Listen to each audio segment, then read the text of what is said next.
So it has been 6 months since the last episode. Sorry about that, though I think I left off at a good place at the halfway mark of the show.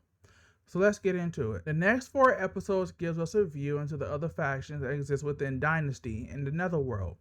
There are those like Cerambo who are just hungry for power and have attempted to move to fill a power vacuum created after Talpa's recent defeat, and there are those like Saberstrike who never wanted war with the other worlds to begin with.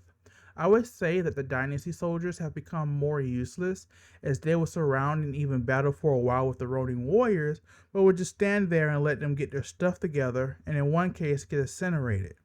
The white armor gets expended lower with there having been a previous owner, not Talpa, named Hariel, or Hariel, however you want to pronounce it.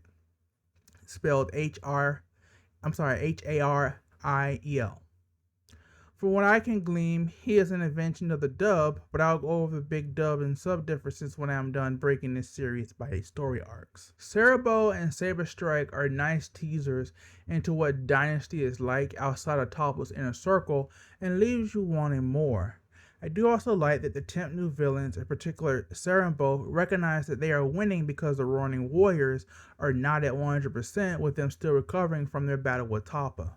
The focus of this arc out of the 5 warriors is Rio, as he has to come to grips with how his armor works and his mental state.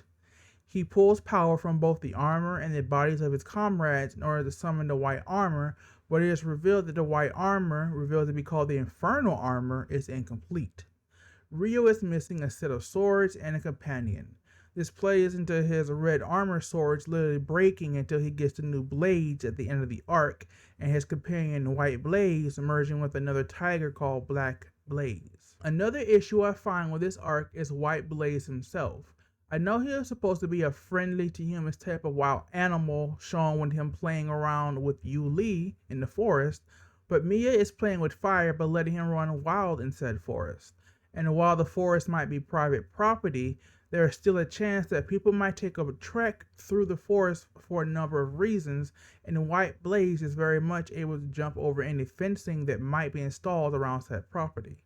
She also doesn't know how to go grocery shopping either. She has to feed 5 supernaturally empowered warriors with Lord knows how high of a daily caloric intake to maintain their super bodies, a tiger, and sometimes Yu Li, who sometimes spends the night over at the Lake Mansion. I am assuming that White Blaze has been hunting the local wildlife. Yay for destroying the ecological balance of the lakeside's ecology.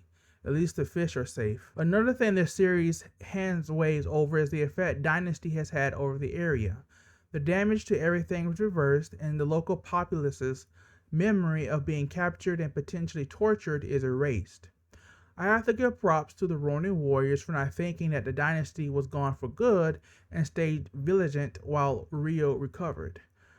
Rio's recovery seems to show us that they don't live in the armors 24/7, as we are shown the armors are stored in pearl jewel-like spheres. I do dislike how they revealed Talpa's return.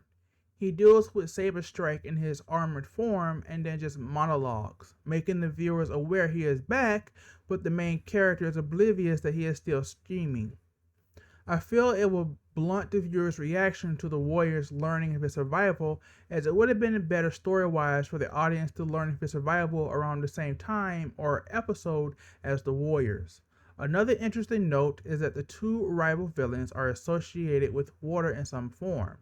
Cerambo holds court underwater, and his main attacks in the end were water-based, while Saberstrike was introduced to us at a water fountain.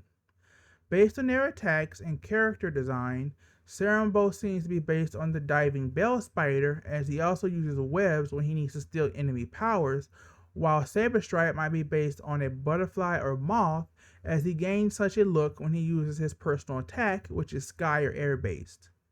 So when we return, we will be discussing the next arc, tentatively called The Return of Talpa. So that covers the Talpa Successor arc, which goes over episodes 20 to 23.